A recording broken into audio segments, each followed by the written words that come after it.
Walt Disney made 400 films in his career. 399 of them combined barely covered the bills. One film, Snow White, changed everything. It made enough money to fund Disneyland, build an empire, and turn Walt Disney into a legend. 1 out of 400.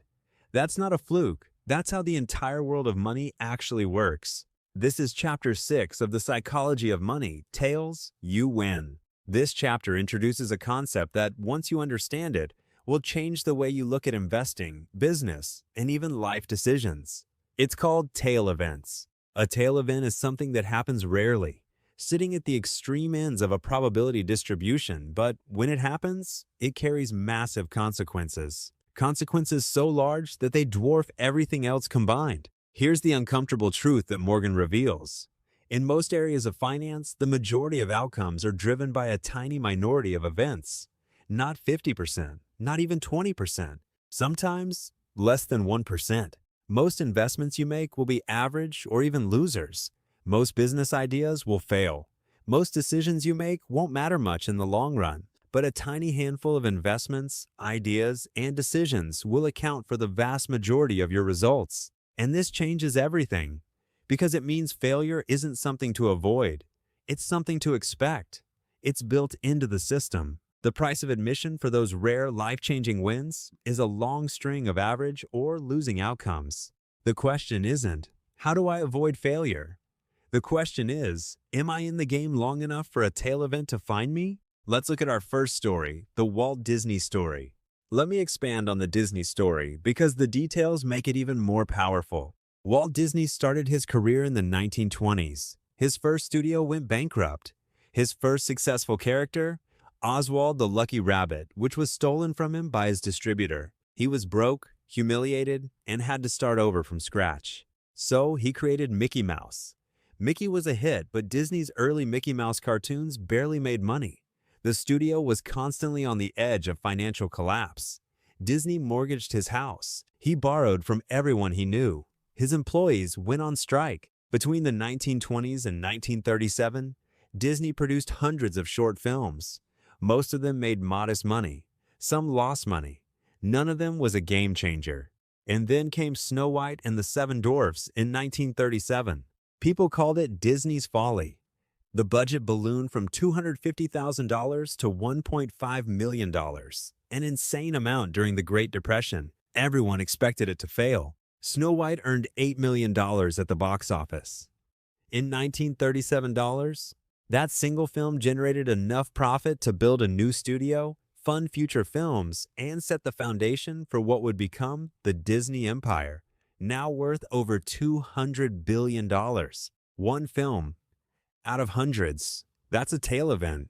Let's look at our second story, Warren Buffett's portfolio. Morgan uses another perfect example, Warren Buffett himself. Buffett has owned about 400 to 500 stocks in his lifetime. He's the greatest investor in history, so you'd think most of his picks were winners, right? The reality? The vast majority of his returns have come from roughly 10 investments. 10 out of hundreds. Coca-Cola, American Express, Apple, a handful of others. These are the tail events in Buffett's career. The rest, the other 390-plus stocks, were either mediocre or outright losers. And this is Warren Buffett we're talking about, the best in the world. Even he gets it wrong most of the time. The difference is, he gets it right on the ones that matter most, and he holds on to them long enough for the compounding to do its work. Let me show you how tail events played out in one of the most dramatic investment stories in recent times. Masayoshi Son and SoftBank's Vision Fund. Masayoshi Son, the CEO of SoftBank, raised the largest venture fund in history, the Vision Fund, worth $100 billion. His strategy was simple and incredibly bold. Invest massive amounts in dozens of tech companies and bet that a few huge winners would cover all the losses. It was the tail event strategy taken to its absolute extreme. He invested in over 90 companies. WeWork, billions invested, collapsed into bankruptcy. Wirecard, the German fintech that turned out to be a massive fraud. Katera, a construction startup that burned through $2 billion and went bankrupt. Brandless, Zume Pizza, Wag, failure after failure after failure. By 2022, the Vision Fund had lost over $30 billion. $30 billion.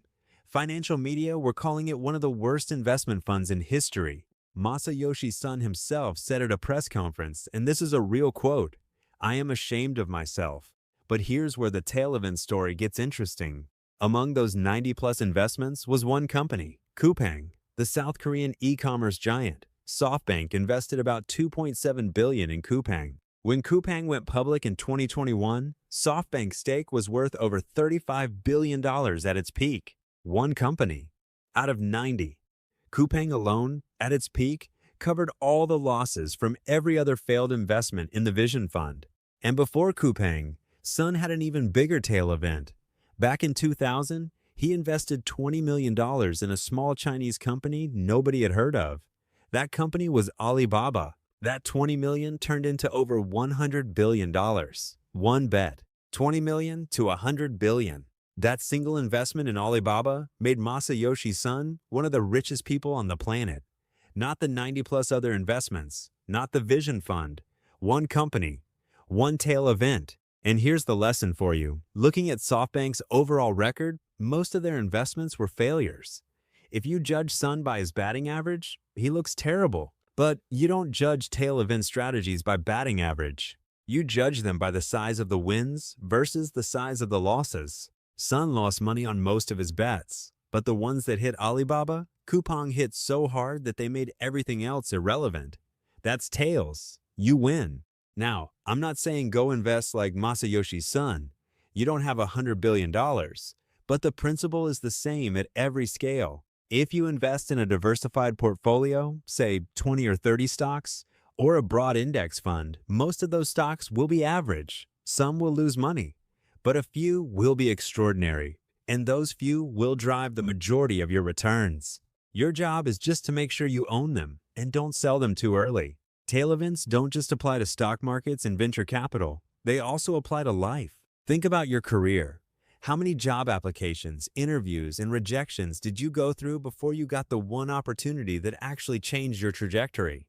Probably a lot. Most of those applications were failures. But one worked out, and that only matters. Think about relationships. How many people did you meet before you found your closest friend or partner?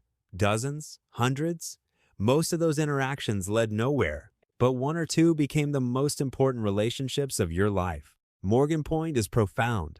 When you understand that tails drive everything, you stop beating yourself up over individual failures. You stop expecting every investment to be a winner. You stop expecting every decision to be perfect. Instead, you focus on staying in the game.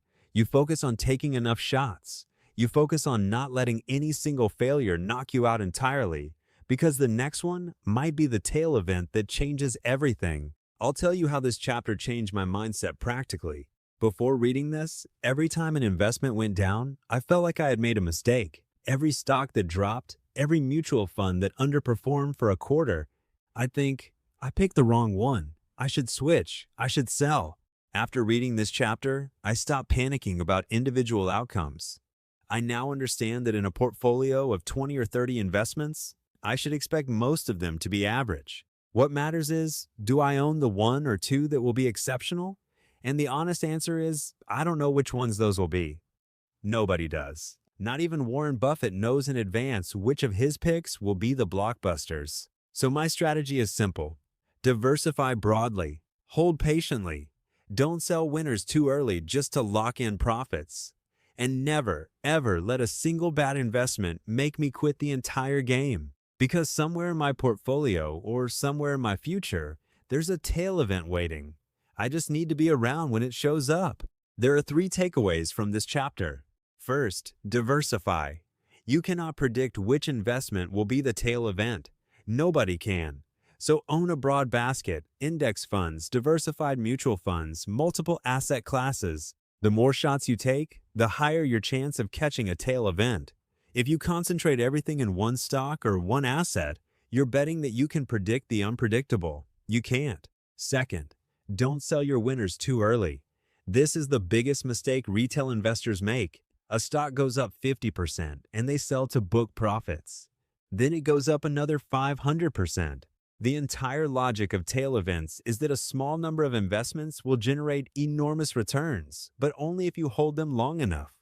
Let your winners run. That's where all the money is made. Third, redefine failure.